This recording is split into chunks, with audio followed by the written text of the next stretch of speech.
Merci. Je remercie Alexandre Desclos et Julien Tricard pour leur invitation à ce colloque. Je suis très heureux d'être ici. Alors effectivement, le titre, c'est Les inférences inconscientes.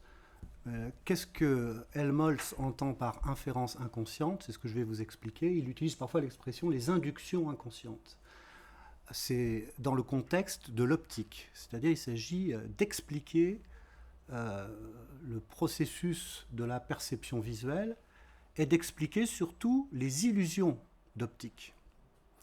Et alors, dans son effort pour expliquer les illusions d'optique, Helmholtz va aboutir à une thèse qui est paradoxale.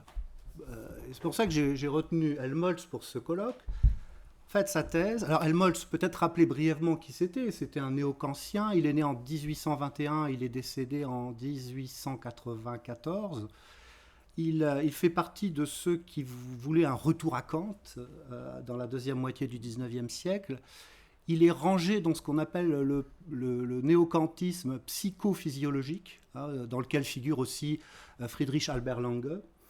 Et c'est un néo-kantisme qui entend que la philosophie travaille main à main avec la science, en coopération avec les avancées de la science. Et c'est en tant que savant, en tant que physicien, en tant que théoricien de l'optique, qu'il développe ses réflexions philosophiques. C'est sa pratique même de la science, comme on va le voir, qui va susciter chez lui des interrogations philosophiques, et notamment sur le problème de l'induction. Parce que ce que va montrer Helmholtz, c'est que même si la nature était parfaitement uniforme, même si les lois de la physique étaient constantes, et d'ailleurs il montre que les lois de l'optique sont constantes, cela n'empêche pas que nos inférences inductives ne sont pas fiables.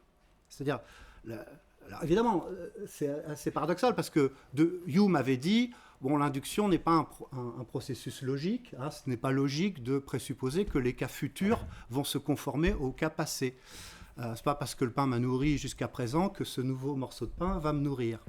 Et donc, on pourrait s'attendre à ce que, pour que l'induction soit justifiable, il y a une constance dans la nature. Si le blé était toujours sain, s'il n'était pas victime du virus, alors il y a plusieurs virus du blé, le mosaïque par exemple, eh bien je serais sûr de me nourrir en mangeant du blé et de ne pas tomber malade. Donc on pourrait penser que pour sauver le raisonnement par induction, il faudrait présupposer une régularité, un comportement uniforme de la nature. Alors ce que va montrer Helmholtz, c'est que même si la nature était uniforme, même si les lois étaient constantes, eh bien, nos inférences inductives ne seraient pas fiables. Et il le montre sur un cas particulier, qui est le cas des illusions perceptives en optique. Alors, il faut tout de suite préciser l'usage que je vais faire du mot induction, mais c'est un usage banal, Helmholtz n'est pas original là-dessus. L'induction, ça désigne d'une part la généralisation vers le futur, dont on parlait tout à l'heure, et ça désigne tout simplement le fait d'appliquer une règle générale à un cas nouveau. Processus non logique d'après Hume. Alors, la question qui va se poser, c'est, bon, on va essayer de résoudre ce paradoxe, et puis répondre au deuxième point, c'est si aucune thèse métaphysique ne peut justifier l'induction, du genre la nature est uniforme, du genre comme voulait Boutroux, les lois sont constantes, etc., ou elles évoluent, alors si elles sont constantes, l'induction est fiable. Alors sur quoi peut reposer une justification de l'inférence inductive? Alors, ma première partie, ça va être les illusions perceptives et leur explication par les inférences inductives.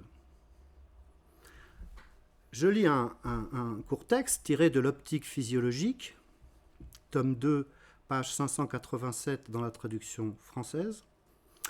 Helmholtz écrit « Nous ne pouvons nous défaire des illusions des sens, parce que l'inférence inductive est produite par un acte inconscient et involontaire de la mémoire.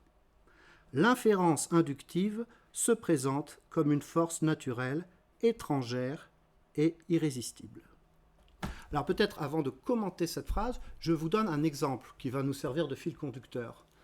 Un exemple d'inférence inductive, c'est par exemple j'ai appris que lorsque la zone droite de ma rétine est affectée, il y a une source lumineuse à ma gauche. Hein? C'est sous l'effet de la répétition, je vais former une règle générale.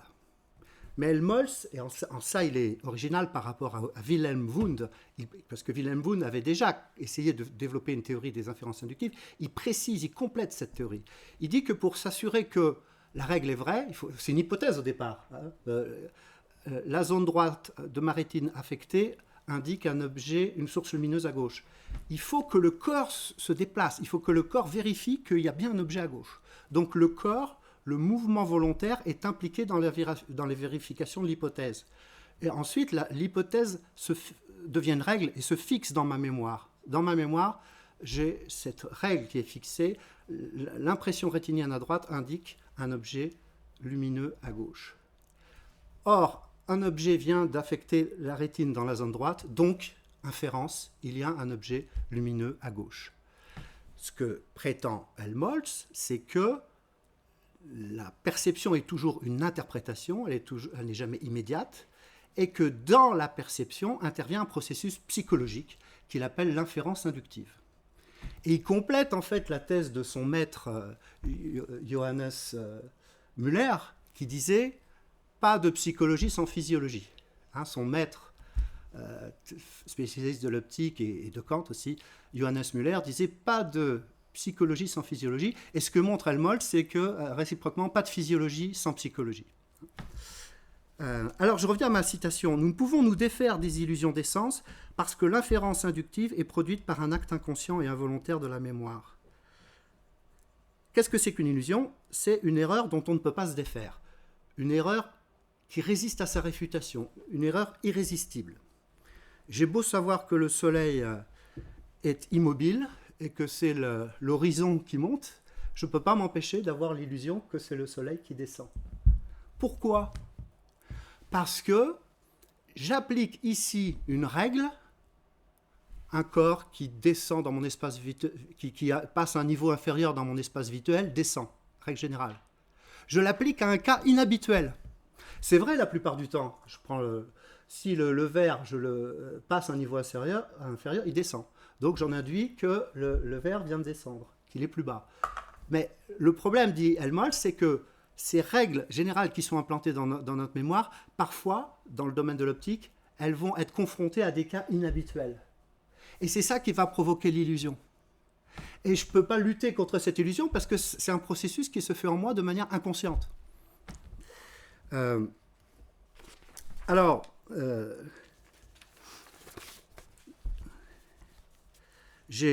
faut bien comprendre le processus parce qu'on va voir que ça lui vaudra beaucoup de critiques. Il compare le processus perceptif à une forme de syllogisme. C'est ce que lui reprochera William James, en lui disant « mais on n'a pas besoin de… » Ça, c'est un point très important parce que William James dira ce que tire Helmholtz de sa réflexion sur la perception visuelle conduit à une théorie de l'induction, conduit à dire que l'inférence inductive peut être fausse, erronée, même si les lois de l'optique sont constantes, même si les lois de la nature sont constantes. Mais ce que va dire James, c'est justement que ce n'est qu'aucune inférence inductive n'est impliquée dans la perception. Il n'est pas le seul.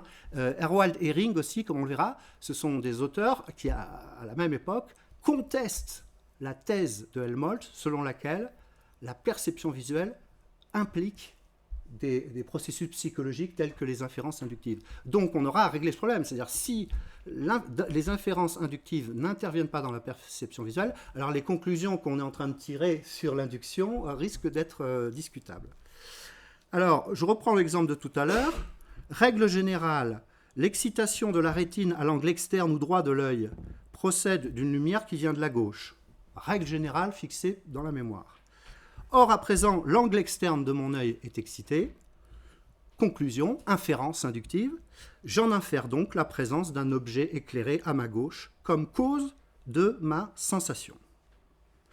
Et alors, ce que dit Helmholtz, c'est que ce type d'inférence est comparable au raisonnement conscient que nous faisons quand nous formons des syllogismes. Je lis. Comme dans une majorité innombrable de cas, l'excitation de la rétine à l'angle externe de l'œil provenait d'une lumière qui arrivait à l'œil en venant du côté nasal, nous jugeons qu'il en est de même dans tout cas nouveau où l'excitation intéresse la même partie de la rétine. C'est la même chose que lorsque nous prétendons que tout homme qui vit à présent doit mourir, parce que l'expérience nous a appris jusqu'ici que tous les hommes ont fini par mourir. Donc, l'idée, c'est que l'inférence inductive, qui se fait dans la perception visuelle, sa seule différence avec le syllogisme, c'est qu'elle n'est pas consciente. Ça se fait en nous de manière inconsciemment. Helmholtz écrit encore dans son optique physiologique, « Nos perceptions se forment par des conclusions inductives. » Et il précise, « Les raisonnements de ce genre se font sans réflexion consciente. » Alors, quelques points de précision historique. Peut-être rappeler que Helmholtz s'oppose ici à ceux qu'on appelait les nativistes, qui considèrent la perception comme immédiate. Selon les nativistes, on possède dès la naissance des capacités perceptives comparables à celles de l'adulte, et la perception n'a pas besoin d'être préparée par l'apprentissage empirique, par les processus psychologiques traitant les données sensorielles. Ewald Behring, par exemple, défend cette thèse. La physiologie suffit à elle seule à expliquer la perception. Donc je pourrais donner des précisions, si vous le voulez, au moment des questions. En faisant dépendre la perception d'inférences inconscientes, Helmholtz accorde une part importante à la psychologie dans le domaine de l'optique. Alors avant lui, je le disais tout à l'heure, Wilhelm Wundt avait déjà développé une théorie des inférences inconscientes dans plusieurs articles et aussi dans son ouvrage Beiträge zur Theorie der Sinneswahrnehmung, paru en 1862, donc 4 ans avant l'optique physiologique. Mais, je le disais, Helmholtz va compléter sa théorie. Wundt disait que ce qu'il appelait inférence inductive, c'était les inférences inductives s'inscrivaient dans le processus suivant. 1. Association de sensations répétées. 2. Fusion des éléments associés en une règle générale. 3. L'inférence à proprement parler. Le cas nouveau est comparé au cas du même genre et on lui applique la règle qui s'est vérifiée sur chacun des cas antérieurs. Alors, Helmholtz, il apporte 3 choses de nouvelles. La première, c'est celle que j'ai dit tout à l'heure, le rôle du corps, des mouvements volontaires pour vérifier l'hypothèse, pour vérifier l'emplacement de l'objet. Le corps fait partie du transcendantal. Alors on verra que justement, Helmholtz est néo-kantien, mais il va considérablement transformer le statut du transcendantal kantien, parce que chez Kant, le transcendantal, c'est a priori, c'est un ensemble de principes a priori. Et lui, il va montrer qu'au niveau le plus élémentaire de la sensation, sont impliqués à la fois des éléments a priori, mais aussi des éléments empiriques. Donc le premier point, c'est les mouvements volontaires. Je lis par exemple, « Nous n'avons pas d'impression sensorielle indépendamment de notre action. Chacun de nos mouvements volontaires est un acte par lequel nous testons si nous avons correctement appréhendé le comportement nomologique des apparences, leur arrangement spatial. » Deuxième point que Helmholtz apporte de nouveau, c'est l'idée d'inconscient, l'idée que l'inférence se fait de manière inconsciente et que c'est pour ça qu'elle ne peut pas être corrigée, qu'elle s'impose à nous. L'illusion perceptive s'impose à nous. Et troisièmement, justement, ça va être son explication, le point 9, c'est l'explication de certaines illusions d'optique, en montrant qu'elles sont incorrigibles et qu'elles subsisteraient, ces illusions d'optique, même si la nature était parfaitement uniforme, même si les lois physiques étaient parfaitement constantes. Alors, je prends des exemples les plus simples. Alors, je passe à son explication des illusions d'optique. À quoi tient l'illusion? Au fait que l'inférence inductive, inconsciente, se fait lorsque nous sommes confrontés à des situations inhabituelles. Nous allons nous tromper parce que le cas qui se présente à nous est inhabituel. Mais ce n'est pas la faute de l'objet s'il y a erreur. C'est la faute, si on peut dire, c'est même pas une faute. C'est à cause d'une erreur d'interprétation. Helmholtz, il va développer une sémiotique. Il va montrer que les erreurs d'interprétation sont dues à une mauvaise interprétation de certains signes sensibles. Alors, je prends l'exemple du coucher du soleil. Helmholtz écrit, page 587, de son optique physiologique, « Tous les soirs, le soleil paraît descendre derrière l'horizon immobile, bien que nous sachions fort bien que c'est le soleil qui reste immobile et l'horizon qui se déplace. » Cet exemple, c'est moi qui commente, montre bien que l'illusion résiste à sa réfutation. Je sais bien que le soleil reste immobile, que l'horizon se déplace, mais je ne peux m'empêcher d'avoir l'impression que le soleil descend. Donc la connaissance de la vérité n'enlève pas l'illusion. Pourquoi la connaissance de la situation réelle, à savoir que c'est la Terre qui se déplace et non le soleil, ne permet pas de corriger l'illusion? Parce que nous sommes en but à une illusion irrésistible. La règle générale que nous avons acquise, tout corps qui passe à un niveau inférieur dans notre espace visuel est un corps qui descend. Cette règle, ancrée dans ma mémoire, que d'ailleurs Helmholtz appelle parfois aussi des images du nomologique. Cette règle entre inconsciemment en jeu dans notre perception du soleil couchant. Nous ne pouvons pas empêcher la règle fixée dans la mémoire de s'appliquer au cas inhabituel. En l'occurrence, le mouvement apparent vers le bas n'est pas un mouvement de descente de la part du soleil, mais correspond à une montée de l'horizon. Cependant, nous ne pouvons nous empêcher d'appliquer la règle qui vaut dans les cas normaux, où mouvement vers le bas signifie descente, au cas inhabituel du soleil. Alors, il prend d'autres exemples. L'exemple de l'ongle qu'on exerce sur la zone gauche du globe oculaire, quand on ferme les yeux, eh bien, on a l'impression on voit une petite source lumineuse, parce qu'on est habitué, alors là c'est l'explication bizarre, on est habitué à interpréter la pression qui va se répercuter sur la zone droite de la rétine comme l'annonce d'une source lumineuse à gauche. En réalité, il considère que c'est l'imagination qui va générer la sensation de lumière, alors ce qui est tout à fait discutable. J'applique là encore à un cas inhabituel. Il n'y a pas d'objet qui vient s'imprimer sur mon œil, mais mon oncle. J'applique à un cas inhabituel une règle qui vaut pour les cas habituels, pour les cas ordinaires. Et c'est pour ça qu'il y a illusion. Et dans son article de 1855 sur le voir humain, qui s'appelle Le voir humain, que j'ai traduit avec Alexandre Métro, eh bien, il prend l'exemple de la croix, d'une croix. C'est-à-dire qu'il montre qu'il y a une zone aveugle de l'œil. Par exemple, je ferme l'œil droit, il y a une zone aveugle.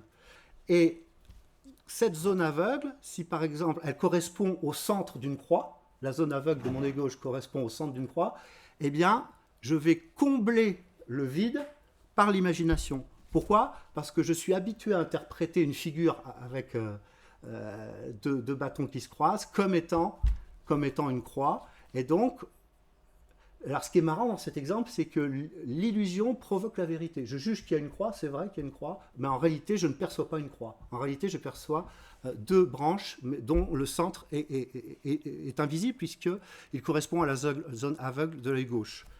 Donc là, on peut reconstituer l'illusion toujours sous la forme d'un syllogisme.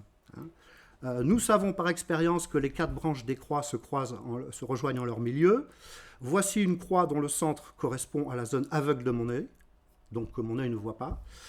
Eh bien, j'applique cependant à cette figure la règle générale, les branches se rejoignent au centre. Et je complète par l'imagination l'image du centre de la croix, d'après la forme habituelle des croix. Pareil, il y a un exemple que donnait Charles Sanders Peirce qui s'applique parfaitement. Vous fermez votre œil droit, vous prenez une petite pièce, je sais pas, de 50 centimes, de francs, c'était les francs à l'époque quand je faisais l'expérience.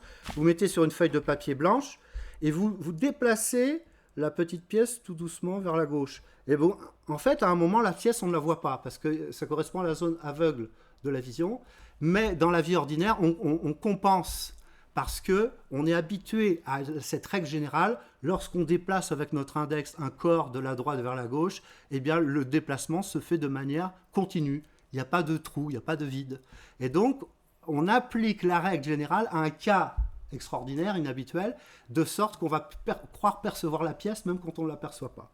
C'est toujours le même processus qui explique les illusions d'optique. Donc là aussi, ça peut se formaliser sous forme d'un syllogisme. Avec les deux yeux ouverts, nous voyons un corps mu par l'index se déplacer sans interruption. Or, j'ai le seuil œil gauche d'ouvert et j'applique inconsciemment cette règle à la pièce en déplacement. J'en affaire qu'elle est visible sans interruption et je compte par l'imagination le point aveugle de l'œil gauche au moment où la pièce atteint ce point. Donc, à chaque fois, c'est jamais l'objet, c'est jamais la nature qui est responsable de l'illusion. C'est uniquement l'interprétation que je fais d'un signe que j'interprète mal parce que je lui applique une règle qui vaut pour les cas habituels. Alors, comment justifier l'induction ? On ne peut pas la justifier dans ce contexte par un principe métaphysique, mais tout simplement par un constat factuel, c'est que les illusions perceptives sont assez exceptionnelles. La plupart du temps, les inférences inductives impliquées dans la perception assurent une vision correcte de la réalité. On peut donc justifier l'induction, en l'occurrence les inférences inconscientes impliquées dans la perception visuelle, par leur forte probabilité de succès. On est rarement déçu par nos inférences inductives. Elles sont relativement fiables, le plus souvent fiables, et justifiées à ce titre. Alors maintenant, on est obligé de prendre en compte les objections qu'on pourrait reformuler à partir de Herwald Ehring et surtout de William James. William James a critiqué la théorie helmholtzienne des inférences inductives, inconscientes, dans les Principles of Psychology, et notamment dans le chapitre 59. Il formule deux objections massives. La première, c'est que il prend un peu Helmholtz au mot. Ah bon, vous comparez le processus perceptif visuel à un syllogisme. Mais alors, on va tomber sur des apories, sur des difficultés. Selon James, supposer que la perception visuelle, en tant que résultat d'un jugement, dérive d'une inférence rationnelle, conduit à une difficulté. En effet, toute inférence suppose des propositions, une majeure, une mineure, une conclusion. Or, si la majeure sur laquelle se base l'inférence inductive est un jugement, ce jugement doit à son tour résulter d'une inférence, s'appuyant sur un autre jugement, and so backwards in infinitum. Alors, on peut prendre l'exemple de tout à l'heure. Si on prend la manière dont Helmholtz formalise le jugement perceptif, toute impression majeure, toute impression de la zone droite de ma rétine indique une source lumineuse à gauche. Or, ma rétine est impressionnée dans sa zone droite, donc il y a une source lumineuse à gauche. Ce que dit James, c'est que la majeure, toute impression de la zone droite de ma rétine, etc., elle-même doit résulter d'une inférence. Elle n'est pas donnée, elle se constitue, si on suit le raisonnement de Helmholtz, elle doit elle-même résulter d'une inférence. Du type, le déplacement de mon corps permet de contrôler l'interprétation des impressions rétiniennes. Or, par le déplacement de mon corps, j'ai pu vérifier régulièrement que l'impression de la zone droite de ma rétine indique la présence d'une source lumineuse à gauche. Donc, et là on atteint la majeure de tout à l'heure, toute impression de la zone droite de ma rétine indique une source lumineuse à gauche. Donc, c'est de cette inférence antérieure que dérive la majeure que Helmholtz prend pour point de départ, sans voir que cette majeure demande à son tour d'être déduite. Donc, selon James, si on admet la théorie de Helmholtz, on est conduit à une sorte de régression à l'infini, de sorte que les conditions de la perception comme jugement conclusif ne sont jamais entièrement réunies de fait. Mais alors l'objection la plus importante, c'est surtout que c'est une explication inutile. Recourir à une théorie de l'inférence inductive pour expliquer la perception, mais aussi pour expliquer les illusions perceptives visuelles, c'est une hypothèse peu parcimonieuse, si on reprend le mot de tout à l'heure, qui est peut-être dont on peut se passer. Pour James, la perception a des causes, mais n'a pas de raison à proprement parler. Dans la perception visuelle, nous sommes, et là il est assez fidèle à Hume, dans la perception visuelle, nous sommes régis par des principes d'association d'idées, que sont la ressemblance, un cas qui ressemble au cas antérieur, et la causalité. Pour avoir observé un nombre régulier de fois que tel type d'effet succède à telle cause, nous inférons immédiatement, sans aucun raisonnement, tel effet à partir de telle cause. Donc si on reprend notre exemple, on peut dire, Notre rétine étant impressionnée sur sa zone droite, sous l'effet de l'habitude, nous passons immédiatement de cet effet à sa cause, qui est une source lumineuse à gauche, sans qu'il soit besoin pour cela de faire un raisonnement. Cette association d'idées suffit à expliquer certaines illusions. Par exemple, dans l'obscurité, quand avec notre ongle on appuie sur la zone gauche de notre œil, on a l'impression d'une source lumineuse à gauche alors qu'il n'y a rien. Ça s'explique par l'habitude. Nous inférons immédiatement, par association d'idées, la cause, source lumineuse, à partir de l'effet, impression de la zone gauche, de la zone droite de la rétine. D'où cette conclusion de James. To call perception unconscious reasoning is thus either a useless metaphor or a positively misleading confusion between two different things, c'est-à-dire confusion entre l'ordre des raisons et l'ordre des causes. Là, c'est dans les Principles of Psychology, Dover Publication, c'est 1950, chapitre 19. Tout est en réalité affaire de causalité et d'association d'idées et non pas de raisonnement syllogistique. L'illusion perceptive peut s'expliquer par l'association par causalité, indépendamment de toute inférence inductive au sens de Helmholtz. Donc, est-ce qu'on est amené à renoncer à notre réflexion sur l'induction qu'on a pu tirer de la théorie de Helmholtz au motif que James aurait raison dans sa critique? Alors, je vais essayer de défendre Helmholtz sur les deux points que je viens de soulever. Alors, il faut d'abord observer que Helmholtz est tout à fait conscient de la différence entre ce qu'il nomme une inférence inconsciente, engagée dans la perception, et une inférence logique au sens d'un syllogisme. Il ne prétend pas les identifier l'un à l'autre. Il pense seulement que le processus psychologique qui sous-tend la perception est analogue, comparable à un raisonnement syllogistique.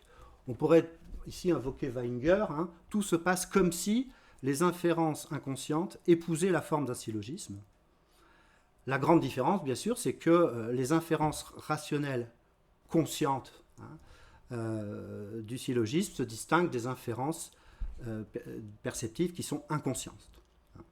Et les inférences qui ont lieu dans le syllogisme peuvent s'exprimer par des jugements, par des mots, tandis que les secondes portent sur des signes non linguistiques. Et c'est ça que Helmholtz va montrer, c'est qu'on peut concevoir des formes de raisonnement qui ne s'appuient pas sur des mots, mais qui s'appuient sur des signes. Il peut y avoir inférence ou raisonnement indépendamment du langage et de l'application consciente des règles logiques. Donc, on peut répondre avec Helmholtz que la rationalité n'est pas limitée au traitement des mots et des jugements. Il existe une forme de raisonnement ou d'inférence qui utilise des signes sensibles, par exemple l'impression de la zone droite de la rétine que nous avons appris à interpréter comme le signe d'une source lumineuse à gauche. Selon Helmholtz, c'est à partir d'un système sémiotique et non linguistique, système dans lequel chaque sensation est interprétée comme le signe d'un état de choses déterminé, que peut s'effectuer l'attribution du sens à travers les inférences inconscientes. Ainsi, la combinaison qu'il nomme inférence inconsciente peut s'effectuer à partir de simples signes et d'images sensibles. Alors quand il parle d'images sensibles, il veut dire la règle, le nomologique. Il écrit dans les Selected Writing il est tout à fait possible, en utilisant des images sensibles de la mémoire, là il veut dire règle générale fixée dans la mémoire, au lieu de mots, de produire le même type de combinaison qui, après coup, une fois traduit en mots, peut être nommé syllogisme, peut être nommé proposition judicatoire. Donc, alors comme exemple d'image sensible ou de règle générale, il donne ces exemples. La lumière identique excite dans les mêmes conditions des sensations identiques. La lumière identique excite dans les mêmes conditions des sensations identiques. Ou encore, la source lumineuse excitant la zone droite de la rétine vient de la gauche. Cette inscription du nomologique dans la mémoire, au niveau de la perception, ne s'exprime pas par des mots. Et l'usage des mots suppose la conscience. Là, ce n'est pas nécessaire. La règle est implantée dans notre mémoire sans que nous en soyons conscients. Et c'est en fonction de cette image sensible, de cette règle, que les signes, bon, en l'occurrence l'excitation de la rétine à droite par exemple, sont interprétés. Et ces signes sont interprétés de manière erronée quand la règle est confrontée à un cas inhabituel, comme ceux qu'on a vus tout à l'heure. C'est seulement une fois qu'on retraduit en mots après coup le processus qu'on peut assimiler la combinaison ou l'inférence inconsciente à un processus rationnel, utilisant des propositions formant une majeure, une mineure, une conclusion. Cependant, même avant cette traduction en mots, il s'agit déjà d'un processus qu'on pourrait qualifier de logique, mais qui opère non pas avec des mots, mais avec des images, des règles générales, et des signes sensibles provoquant l'inférence inconsciente. Donc on peut dire que Helmholtz fait droit à une forme de rationalité sans logos, sans mots, qui plus est inconsciente. Inconsciente, ça veut dire incontrôlable. Dès lors, contrairement à ce qu'avance James, nul besoin que la majeure ait la forme d'un jugement propositionnel, qui serait lui-même obtenu par inférence logique, pour que l'inférence qui préside à la perception puisse avoir lieu. Il me semble que la critique de James ne permet pas d'exclure l'inférence inductive de la perception visuelle, au motif que l'induction supposerait l'usage des mots et que la perception se passe de mots. On peut très bien supposer avec Helmholtz que l'inférence inductive est bel et bien impliquée dans les illusions visuelles et qu'elle opère uniquement à partir d'images, c'est-à-dire de règles générales, et de signes sensibles. Finalement, il me semble qu'on ne peut pas vraiment remettre en cause l'idée que l'induction ou l'inférence inductive est bel et bien impliquée dans la perception visuelle.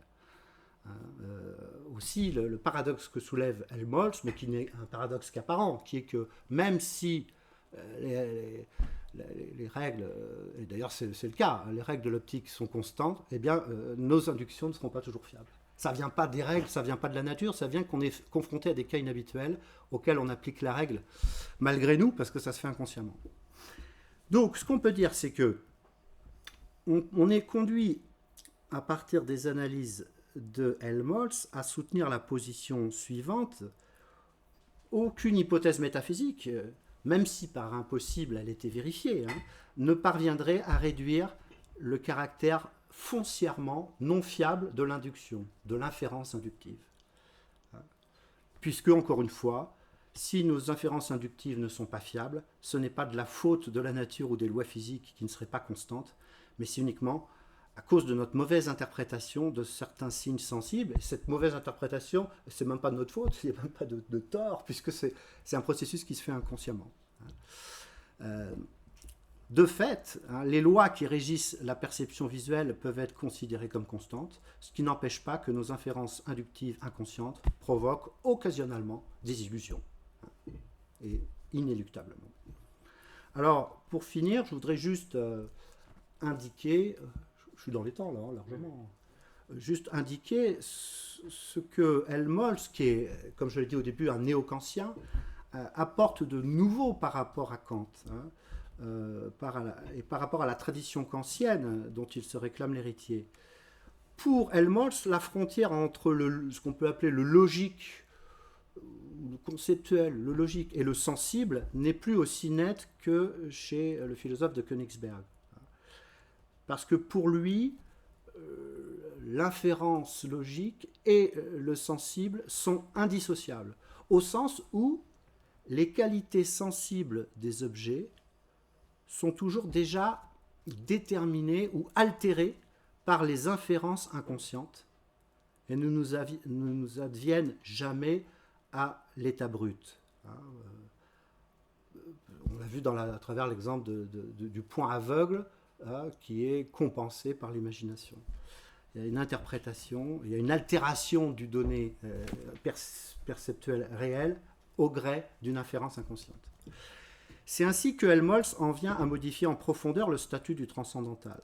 Tel que Kant l'a présenté dans la critique de la raison pure, le transcendantal kantien désigne les conditions strictement a priori de notre rapport aux objets. Ces conditions sont exposées dans la section intitulée « Système de tous les principes de l'entendement pur ». Ce qui est en jeu, c'est uniquement l'espace et le temps comme forme a priori de la sensibilité, et les catégories et les schèmes de ces catégories. Avec Helmholtz, le transcendantal comporte certes des éléments a priori, hein, mais également des éléments a posteriori. Ce qui est a priori, c'est le principe de causalité, c'est-à-dire le fait, Schopenhauer le disait déjà, le fait que dans la perception, on fait déjà intervenir le principe de causalité, qui relève de l'entendement, puisque percevoir, c'est être capable d'attribuer à une impression rétinienne une cause dans un endroit particulier de l'espace. Hein, une cause de l'impression, la localiser dans l'espace. Donc ça met déjà en jeu le principe de causalité, mais là où Helmholtz se démarque de Schopenhauer, c'est qu'il y a plus que le principe de causalité, il y a aussi un processus inférentiel, donc logique, hein, qui est impliqué dans la perception. Les qualités sensibles des objets sont toujours déjà déterminées ou altérées par les inférences inconscientes, et ce divers sensible dont parlait Kant ne nous advient jamais à l'état brut.